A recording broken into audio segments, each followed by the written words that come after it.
Greetings, friends. This is Steve Dupuie for the Bible News Prophecy Program with Dr. Bob Thiel. Dr. Thiel, people used to go to prison for selling marijuana. Now, the city I live in is exploding with marijuana stores. Has it now been determined that marijuana is now just a harmless weed? Absolutely not. No. Now, the liberal New York Times put out an interesting article about this, and I'd like to read the headlines and a fair amount that's actually in it. Here's their headline. As America's marijuana use grows, so do the harms. The drug, legal in much of the country, is widely seen as non-addictive and safe. For some users, these assumptions are dangerously wrong. In Mid-Coast Maine, a pediatrician sees teenagers so dependent on cannabis, they consume it practically all day, every day. A remarkably scary amount, she said.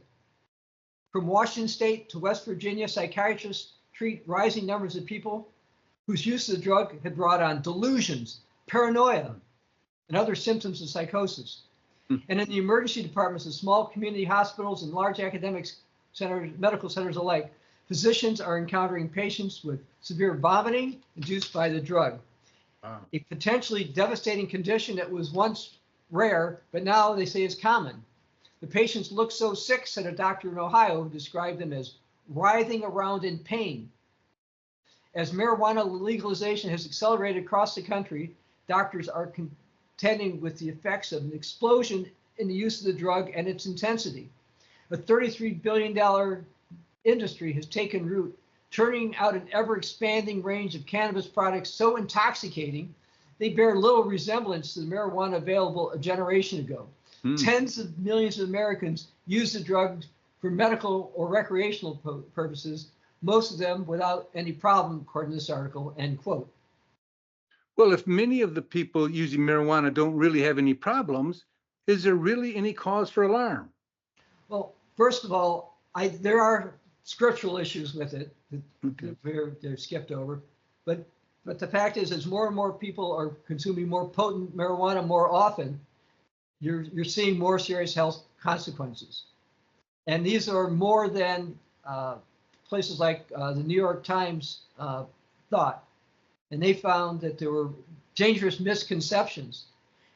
Many users believe that they couldn't be addicted to cannabis, but they can be. Here's something else from this article. About 18 million people, nearly a third of all users 18 and up, have reported symptoms of cannabis use disorder. A third of users, okay, according to estimates from a unique data thing from the Times by Columbia University epidemiologists. But people would continue to use the drug despite the negative effects in their lives. Of those, about 3 million are considered to be addicted. That's interesting. When I was in my 20s and 30s, I recall the claim that marijuana wasn't addicting. Can you give us more results from that analysis? Yeah, well, those estimates are based on responses to a 2022 U.S. National Drug Survey from people who had used any cannabis the year before.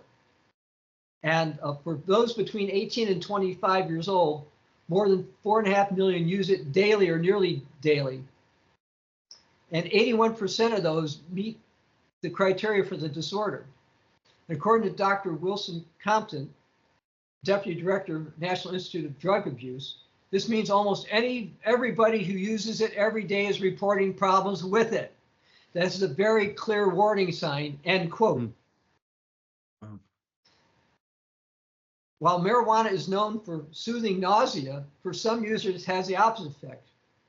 And then this doctor said, or the doctors said, why don't more doctors know about it? Why didn't anyone ever mention it to me?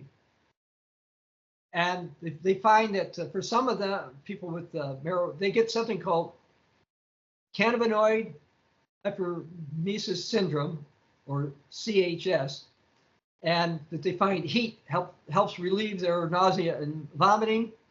And for some people, they want heat so bad they'll lean up against hot cars and even get burnt. Wow. They don't know why heat can solve or soothe some of the symptoms. They just know that it does. And then there's a doctor, Ethan Russo, who's a neurologist. And he developed one of the few cannabis-derived drugs approved by the US FDA.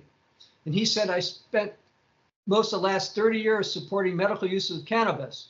However, I've also talked about the harms and pitfalls of cannabis, specifically cannabinoid hyperemesis syndrome. It's a serious problem and a genuine reason that some people should not use. Then, get this headline, like he was possessed. Dr. Sharon Levy, chief of addiction medicine at Boston Children's Hospital, had a patient who believed that coat hangers and sneakers had come to life. Wow. Dr. Luke Archibald, an addiction psychiatrist in Lebanon, New Hampshire, treated one who was charged with trespassing after following voices he hallucinated. So it sounds like maybe they're demon possessed or something. Yes, really. You know, once again, when I was younger, because of the way people acted when smoking, there was a saying that was used by both those that smoked marijuana and those that didn't. That saying was, why do you think they call it dope? Just how much more serious are these current medical issues? Well, many physicians say they've seen a growing number of patients with cannabis-induced temporary psychosis lasting hours, days, or even months. Wow. And it's more common, he said, for younger users. It can affect people of all ages. And Dr. Levy and other physicians have also said they've seen a rise of other chronic psychotic disorders, such as schizophrenia, which they believe that marijuana or cannabis is a contributing factor. The reality is the harms associated with marijuana have long been known, but now as it's getting more potent and people are more open about it, I guess they're talking about it more. You know, I used to have patients come to my office, and I remember one or two of them telling me, there's 20,000 studies or so on marijuana that shows it's beneficial. I said, no. I said, there's a few studies that say that marijuana helps some people with anxiety. I said, but there's better ways to treat that. And that most health studies found harm with marijuana. And that THC, which is a chemical that causes the high in marijuana, causes all kinds of issues. And that the so-called health benefits of intoxifying marijuana, and I'm not talking about CBD oil, by the way, which has no THC, that's different. But the health benefits of marijuana are overstated, and most really aren't true. I mean, it's true that if you're drunk or high, you don't feel pain, but that's really not good for you. You know, that's not right. It's healthy. It's not healthy to intentionally breathe in smoke or swallow mind-altering drugs. And people shouldn't be smoking marijuana or eat it. It's got negative effects on the body. And it is often addictive, and it's definitely harmful.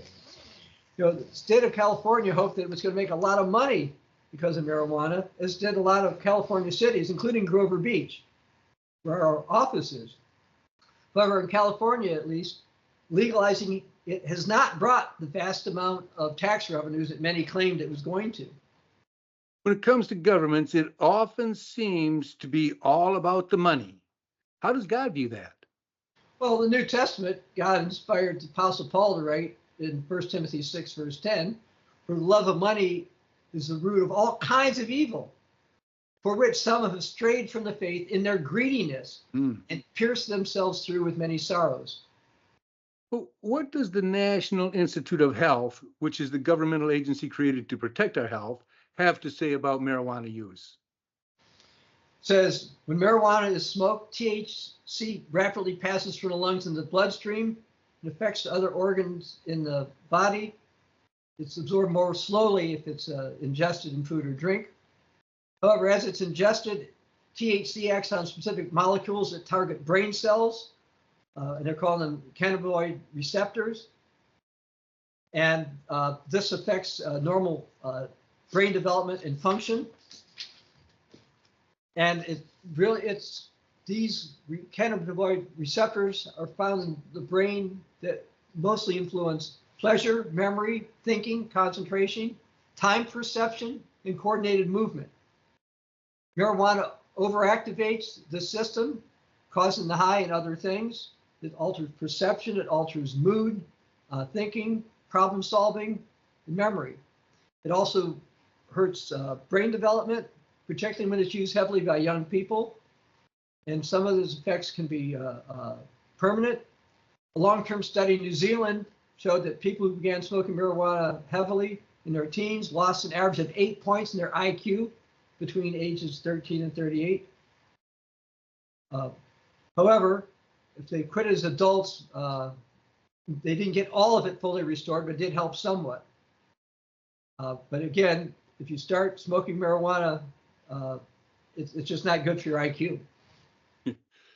It's amazing that a government would jeopardize the health of those it is sworn to protect just for the love of money. What other health risks are there? Well, it can also affect your cardiopulmonary system as well as mental health. It's an irritant to your lungs. A lot of studies have linked chronic marijuana use to mental illness.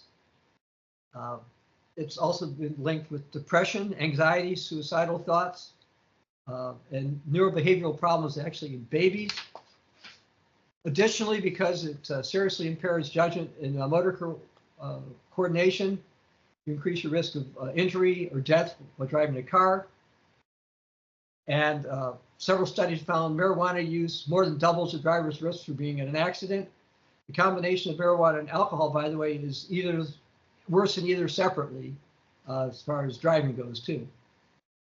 Well, I guess as far as smoking marijuana and driving is concerned, a government can't be totally responsible for the actions of its citizens.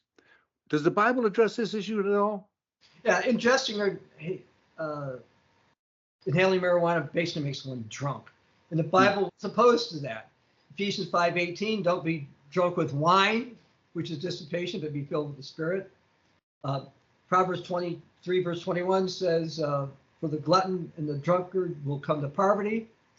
1 Corinthians 5:11, written you to not to keep company with anyone who's named a brother who is sexually immoral, or is covetous, or an idolater, or a reviler, or a drunkard, or an extortioner. Don't even eat with such people.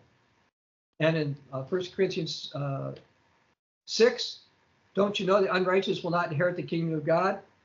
They go through a bunch of things, including drunkards. But some were such of you, but you were washed. So don't keep doing that. And it says in Romans 13, verse 13, we're to walk properly, not in revelry and drunkenness. And being intoxicated with marijuana is something that people should not do. But you know what gets me is I was in the old Worldwide Church of God, and 54 years ago, they published something that says, regarding marijuana, are good results produced? Said the old saying is the proof of the pudding is in the eating. Are there really beneficial fruits from marijuana? And they went through this long list, which is too long for here, but it says it makes you unable to function normally, such as driving a car, slows you down, can cause panics, make you lazy. You don't communicate, you might lose your job, can make you paranoid. It can affect you in lots of different ways, and it also can cause psychotic reactions. Again, this was published in Worldwide Church of God 54 years ago. It says a psychosis is far more worse than a mere personality disorder. Like psychosis is severe mental derangement. And this is something that marijuana can cause. And they talked about this years and years, decades ago. The reality is Christians should not ingest or smoke marijuana. The increased use of marijuana is not good. There are more problems with marijuana than most want to accept. And it's nice that the New York Times has finally decided to report on this, that those of us at Church of God have known about in other sciences for decades. That's true. Thank you, Dr. Thiel. For more interviews with Dr. Thiel, in addition to written as well as audio articles, visit our website at BibleNewsProphecy.net. This is Steve Dupuie for the Bible News Prophecy Program.